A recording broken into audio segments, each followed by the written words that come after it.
मैं पहले भूत प्रेत या आत्माओं जैसी चीजों पर विश्वास नहीं करता था, लेकिन इस अनुभव के बाद मेरी सोच काफी बदल गई।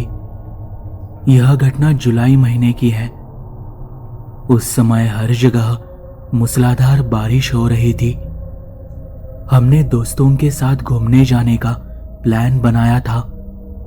मैं मुंबई उपनगर में नालासोपारा में रहता हूं और मेरे 3 दोस्त श्याम, सुहास और नचिकेत मुंबई में रहते हैं। मेरा ऑफिस गोरेगांव में है और यह मेरा ऑफिस का ग्रुप है। हमने तय किया था कि हम किसी अच्छी जगह की तलाश करेंगे जहां ज्यादा खर्च ना हो और जो हमारे पास ही हो। इसलिए हमने भाईंदर के पास स्थित उत्तन बीच पर जाने का फैसला किया। हमने तुरंत इंटरनेट पर उस जगह की सारी जानकारी निकाल ली, जैसे कैसे जाना है, कहाँ घूमना है और घूमने के लिए अच्छे स्पॉट्स वगैरह। लेकिन रहने के लिए लॉज नहीं मिल रहा था। कुछ लॉज थे, लेकिन वे हमारे बजट के हिसाब से बहुत महंगे थे। इसलिए हमें लगने लगा कि हमारा प्लान नहीं बन पाएगा। लेकिन अचानक रात को शाम को एक अज्ञात नंबर से फोन आया। फोन पर एक महिला पूछ रही थी कि क्या आपको रूम चाहिए। शाम ने पूछा, आप कहां से बोल रही हैं और आपको मेरा नंबर कैसे मिला?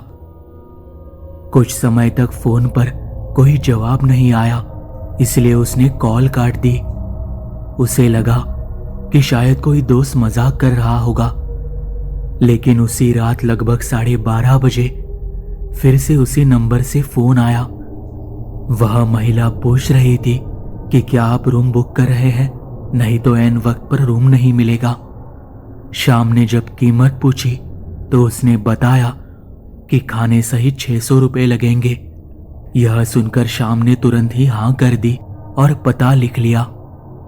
उसने बताया कि हम कल शाम तक पहुंच जाएंगे। अगली सुबह शाम ने मुझे और 2 अन्य दोस्तों को फोन करके बताया कि रहने की व्यवस्था हो गई है और हम दोपहर में निकल रहे हैं। भले ही सस्ती व्यवस्था हो गई थी, लेकिन मुझे शक हो रहा था कि उस इलाके में इतनी कम कीमत में यह कौन सा लॉज हो सकता है। मैंने शाम को फोन करके पूछा कि क्या उसने लॉज की तस्वीरें वगैरह ली है। इस पर वह बोला, वहां पहुंचकर देखेंगे, ज्यादा मत सोचो, तैयारी करो। मैंने भी ठीक है कहकर बात खत्म कर दी और तैयारी करने लगा। हम तय समय पर भाईंदर रेलवे स्टेशन पर पहुंच गए। हमें रिक्शा लेने में काफी दिक्कत हुई, लेकिन आखिरकार एक रिक्शा वाला तैयार हो गया। जैसे ही हम बैठे उसने पूछा, साहब उत्तन में कहाँ जा रहे हो? शाम ने उस लॉज का नाम और पता बताया तो वह रिक्शा वाला थोड़ी देर के लिए सोच में पड़ गया। हम सब ने एक साथ पूछा, क्या हुआ भैया? तभी रिक्शा वाले ने कहा, साहब मैं पिछले 10 सालों से इस रूट पर रिक्शा चला रहा हूं, लेकिन तुम जो लॉज बता रहे हो उसके बारे में मैंने कभी नहीं सुना। सुहास ने उसकी बात को बीच में काटते हुए कहा, कैसे हो सकता है, हमें तो उन लोगों ने यही नाम बताया है। इस पर रिक्शा वाला बोला, ठीक है साहब, मैं आपको उत्तन तक छोड़ देता हूं, वहां किसी से पूछ लीजिए। लगभग आधे घंटे बाद हम उस जगह पर पहुंच गए। नचिकेत ने शाम से कहा, अरे यार उस महिला को फोन करके पूछो यहां से कैसे जाना है, बारिश तो थमने का नाम ही नहीं ले रही है। शाम ने फोन मिलाने की कोशिश की, लेकिन उस इलाके में नेटवर्क बहुत कम था, इसलिए फोन नहीं लगा। वह बोला, अरे यार हम किस गांव में आ गए हैं, यहां तो फोन की रेंज भी नहीं है। लगभग 10 या 12 बार कोशिश करने के बाद आखिरकार फोन लगा। शाम ने फिर से पता पूछा तो वह महिला अजीब रूप से हंसने लगी। शाम को थोड़ी देर तक कुछ समझ नहीं आया। वह थोड़ा चिढ़कर बोला, सब ठीक है ना, या हम वापस चले जाएं? तभी वह महिला फिर से हंसते हुए बोली, अरे ऐसे कैसे, तुम्हारी किस्मत ही तुम्हें यहां लेकर आई है, किस्मत कभी किसी से चूकती नहीं। अब शाम सच में गुस्से में आ गया। वह महिला थी, इसलिए उसने कुछ ज्यादा कहा नहीं और गुस्से में फोन काटने ही वाला था कि तभी उस महिला ने बताया कि कहां से और कैसे आना है। उसने यह भी कहा कि आते समय किसी से बात मत करना। शाम पहले से ही चिढ़ा हुआ था और यह सुनकर और भी गुस्से में बोला, क्यों मैडम, हम किसी से बात नहीं करेंगे तो हमें पता कैसे चलेगा? हम रोज यहां नहीं आते, इसलिए हमें ये इलाका मालूम नहीं है। इस पर वह महिला हंसते हुए बोली, यहां और भी कई होटल और लॉज है। अगर उन्हें पता चल गया कि मैं इतनी कम कीमत में दे रही हूं तो दिक्कत हो जाएगी। शाम ने गुस्से में कहा, ठीक है, हम आ रहे हैं, और फोन रख दिया। फिर हमसे बोला, यार क्या अजीब लोग हैं, हम यहां नए हैं, इतनी बारिश हो रही है और इस महिला को मजाक करने की सूझ रही है। कोई आदमी होता तो अब तक मेरे मुंह से बहुत गालियां खा चुका होता। मैंने कहा, छोड़ यार, हम यहां किस लिए आए हैं? एंजॉय करने के लिए, तो वही करते हैं ना, बेवजह अपना मूड क्यों खराब कर रहे हो? मेरी बात सुनकर वह थोड़ा शांत हो गया। हम उस महिला के बताए रास्ते पर चलने लगे। वह एक कच्चा रास्ता था। जैसे जैसे हम उस रास्ते पर आगे बढ़ते गए, हमें महसूस हुआ कि हम गांव और बस्ती से काफी दूर आ गए हैं। घना जंगल और सुनसान इलाका था। हम करीब 40 मिनट से चल रहे थे। मूसलाधार बारिश हो रही थी, जिससे काले बादलों का साया बिल्कुल फैल गया था और चारों तरफ घनी झाड़ियों के कारण ऐसा लग रहा था जैसे अंधेरा छा गया हो। मुझे थोड़ी अजीब सी फीलिंग होने लगी कि हम कहाँ आ गए हैं। मैंने शाम से कहा, शाम, तुम्हें सही से पूछना चाहिए था, हम तो जंगल में बहुत अंदर आ गए हैं। इस पर उसने कुछ नहीं कहा और चुपचाप आगे चलता रहा। आखिरकार हमें सामने एक बंगला दिखाई देने लगा। तब हमें राहत मिली कि चलो, हम सही रास्ते पर हैं। जैसे ही हम बंगले के पास पहुंचे, माहौल और भी अजीब लगने लगा। वहां एक अजीब सी शांति थी। नचिकेत आगे बढ़ा और उसने दरवाजे की घंटी बजाई, लेकिन 2-3 मिनट इंतजार करने के बाद भी किसी ने दरवाजा नहीं खोला। फिर उसने दरवाजे पर दस्तक देने के लिए हाथ बढ़ाया तो दरवाजा हल्का सा खुल गया। शायद पहले से ही खुला हुआ था। अंदर जाने पर सामने एक खूबसूरत महिला खड़ी थी, जो दिखने में नई नवेली दुल्हन जैसी लग रही थी। सज धज कर तैयार थी। वह इतनी सुंदर दिख रही थी कि हम सभी बस उसे देखते ही रह गए। लेकिन बाद में हमें कुछ अजीब सा महसूस होने लगा। हम कुछ पूछने ही वाले थे कि तभी उसने शाम की ओर देखते हुए कहा, आने में कोई परेशानी तो नहीं हुई? शाम ने उसकी ओर देखते हुए सिर हिलाकर मना किया और कहा, नहीं, हम सही सलामत आ गए। फिर वह आगे बोली, आप लोग फ्रेश हो जाइए, कमरा इस तरफ है, मैं नाश्ता लाती हूं, और अंदर चली गई। हमने उसकी बताई दिशा में चलना शुरू किया। सामने एक बड़ा आलीशान कमरा था। हम सभी फ्रेश हो गए। करीब 7 बज रहे थे। मैंने खिड़की से बाहर देखा तो बंगले के पीछे का हिस्सा हरी भरी बाग और बाग के पार समुद्र का नजारा देखकर बहुत अच्छा लगा। मैं वहीं थोड़ी देर के लिए रुक गया। अनजाने में ही मैं बंगले से बाहर निकल गया और आसपास का इलाका देखने लगा। मुझे बंगले में उस महिला के अलावा कोई और नजर नहीं आया। मेरे मन में यह ख्याल आया कि इतनी दूर बस्ती से हटकर इस घर में वह अकेली रहती है, कुछ तो गड़बड़ है। तभी मुझे महसूस हुआ कि मेरे पीछे कोई खड़ा है। मैं घबराकर पीछे मुड़ा, लेकिन वहां कोई नहीं था।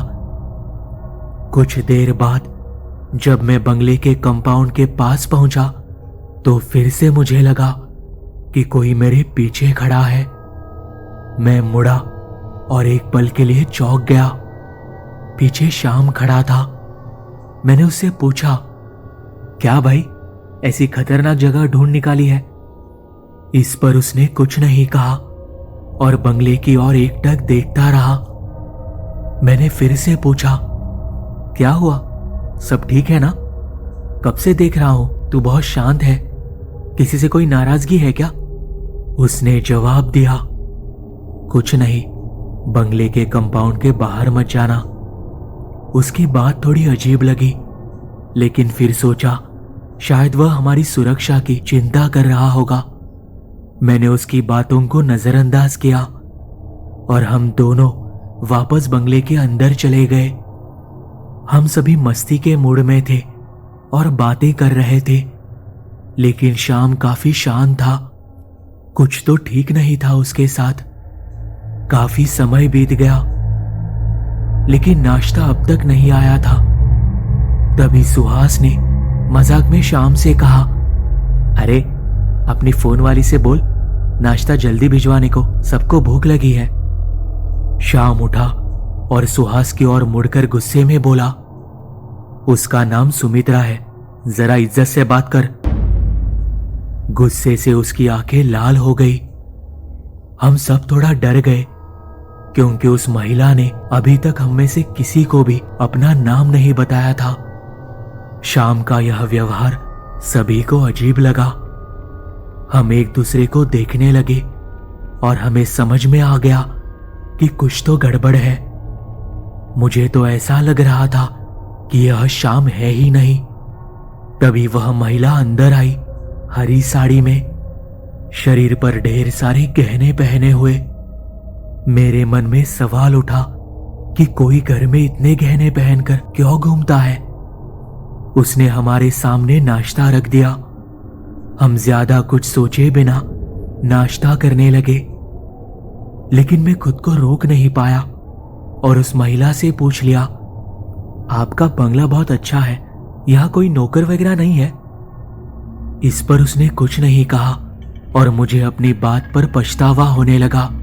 लेकिन थोड़ी देर बाद उसने कहा, मेरे पति रात 2 बजे तक आ जाएंगे। तब मैंने पूछा, इतनी रात को वे क्या काम करते हैं? तब उसने कहा, समझ आ जाएगा, और कमरे से बाहर निकल गई। श्याम मुझसे बोला, तूने नाश्ता खत्म कर लिया हो तो चल थोड़ा बाहर घूमकर आते हैं। मैंने जल्दी से 2-3 कौर खाए और शाम के साथ बंगले के बाहर निकल आया। हम काफी दूर तक चलते रहे। उसने एक लंबी सांस ली और फिर रोने लगा। मैं डर गया और उससे पूछा, अरे क्या हुआ, क्यों रो रहा है? उसने जो कहा उसे सुनकर मेरी तो हालत खराब हो गई। उसने बताया, वह सुमित्रा कोई साधारण महिला नहीं, वह एक तांत्रिक है। जब हम आ रहे थे वह हमारे पीछे थी। उसने मुझ पर मोहिनी डाल दी थी। तुम लोग मुझसे बात कर रहे थे, मुझसे सवाल कर रहे थे, मैं सब कुछ सुन रहा था, लेकिन मैं तुमसे कुछ बोल नहीं पा रहा था। और हाँ, वह महिला बंगले में अकेली नहीं है, उसके साथ वहां एक और अमानवीय शक्ति है। मैंने कहा, श्याम तू ये क्या बोल रहा है, तुझे खुद समझ में आ रहा है? उस पर उसने कहा, हाँ मुझे समझ आ रहा है, मुझे इन सब चीजों का एहसास होता है। जब हम बंगले में दाखिल हुए थे तब वह महिला अकेली नहीं थी, उसके पीछे कोई और था, एक काला साया जो हमें घूर रहा था। यही वजह थी कि मैं चुप था। मुझे कुछ समझ नहीं आ रहा था कि क्या करना है। नचिकेत और सुहास अभी भी बंगले में थे। श्याम बोला, देख अगर मैं फिर से अंदर गया तो वह फिर से मुझ पर मोहिनी डालेगी और मैं कुछ भी नहीं कर पाऊंगा। मैंने मन में ठान लिया कि कुछ भी हो हमें यहां से सुरक्षित निकलना है।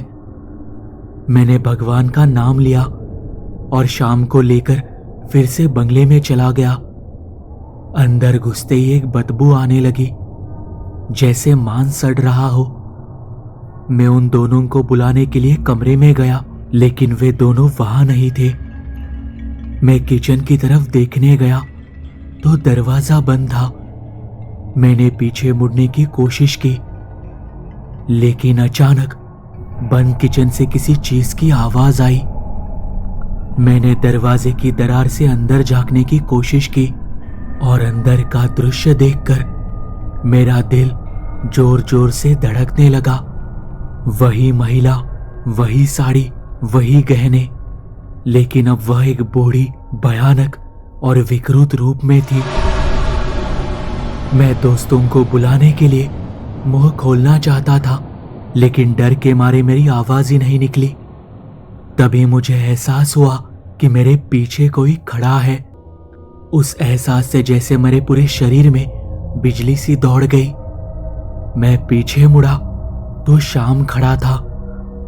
मैंने उसे इशारा किया कि हमें यहां से निकल जाना चाहिए, लेकिन अचानक श्याम ने दीवार पर चढ़ना शुरू कर दिया। उसके शरीर में किसी अमानवीय शक्ति ने प्रवेश किया था। मुझे अपनी आंखों पर विश्वास नहीं हो रहा था कि मैं क्या देख रहा हूं। तभी उसने खुरदरी कर्कश आवाज में कहा, मैं श्याम नहीं हूं, मैं सुमित्रा का पति हूं। 40 साल पहले मेरी एक सड़क दुर्घटना में अचानक मृत्यु हो गई थी, लेकिन इस महिला ने मुझे यहां बांध कर रखा है। मुझे अभी तक मुक्ति नहीं मिली। मैं तुम्हें या तुम्हारे दोस्तों को कोई नुकसान नहीं पहुंचाना चाहता। तुम लोग जितनी जल्दी हो सके इस बंगले की सीमा से बाहर निकल जाओ, वरना सुमित्रा तुम्हें जिंदा नहीं छोड़ेगी। लेकिन जाते समय मेरा एक काम कर देना, मेरी अस्थियों का विसर्जन कर देना, ताकि मुझे मुक्ति मिल सके। इतना कहकर उसने श्याम के शरीर को छोड़ दिया और श्याम बेहोश होकर जमीन पर गिर पड़ा। मैंने जैसे तैसे श्याम को होश में लाया और उसे लेकर बंगले के बाहर भागा। दरवाजे के पास ही नचिकेत और सुहास बेहोश पड़े थे। मैंने उनके चेहरे पर पानी छिड़का, जिससे वो होश में आ गए। मैंने उनसे कहा, देखो, हमें यहां से तुरंत निकलना होगा। यह जगह ठीक नहीं है। अगर हम यहां रुके तो हम बच नहीं सकते। मैंने उन्हें लेकर वापस उसी रास्ते पर जाने की कोशिश की, लेकिन श्याम कहाँ गया, यह किसी को पता नहीं था। हम तीनों उसे खोजने लगे। तभी वह अचानक बंगले से बाहर भागता हुआ आया। उसने हाथ में लाल कपड़े में लिपटा एक तांबे का लोटा लिया था। मैंने उससे पूछा, श्याम, यह क्या है? उसने कहा, अस्थिया है। अब मुझे सब समझ में आ गया और हम चारों वहां से दौड़ पड़े। श्याम ने कहा, मेरे पीछे आओ, और हम उसकी बात मानकर जान बचाने के लिए भागने लगे। तभी पीछे से एक पुरुष की कर्कश चीख सुनाई दी। सुमित्रा को समझ में आ गया था कि हम भागने की कोशिश कर रहे हैं। मैं चिल्लाया, पीछे मत देखो, बस दौड़ते रहो। लेकिन श्याम भागते भागते पूरी तरह हांफने लगा। मैंने गौर किया तो देखा कि उसकी शर्ट पीछे से खून से पूरी तरह सनी हुई थी। कुछ दूरी पर भागने के बाद वह दर्द से गिर पड़ा। हमने उसे उठाया और फिर से दौड़ने लगे। हम समुद्र के किनारे पहुंचे तो श्याम ने कहा कि उस तांबे के पात्र को समुद्र में फेंक दो। हमने वैसा ही किया जैसे उसने कहा। उसी क्षण पीछे दूर स्थित बंगले से फिर एक कर्कश चीख सुनाई दी। हम किसी तरह रास्ता खोजते हुए बस्ती में पहुंचे। वहां एक क्लिनिक था जहां हमने शाम का इलाज करवाया। मैंने उससे पूछा, उस लाल कपड़े में क्या था? उसने कहा, वह सुमित्रा के पति की अस्थियां थी। हमने अस्थियों का विसर्जन कर दिया और उसे अब मुक्ति मिल गई होगी। अगले दिन सुबह हम घर लौट आए। हमने घर वालों को बताया कि हमारा वाहन दुर्घटनाग्रस्त हो गया था और इसी तरह हमने जो कुछ हुआ था उसे छिपा लिया। लेकिन मैं इस बात को लेकर शांत नहीं रह सका। मैंने उस बंगले के बारे में जानकारी इकट्ठा करना शुरू किया। मैंने एक दोस्त के साथ उत्तन गांव जाकर पड़ताल की, लेकिन वहां के लोगों ने बताया कि वहां ऐसा कोई बंगला मौजूद ही नहीं है। मुझे याद आया कि वह रिक्शा वाला भी कह रहा था कि वहां ऐसा कोई बंगला नहीं है। आखिर वह महिला कौन थी और शाम के पीछे क्यों पड़ी थी? वह अनजान फोन किसने किया था? क्या वह भी उसी महिला ने किया था? ये सारे सवाल आज भी मेरे लिए अनजाने हैं।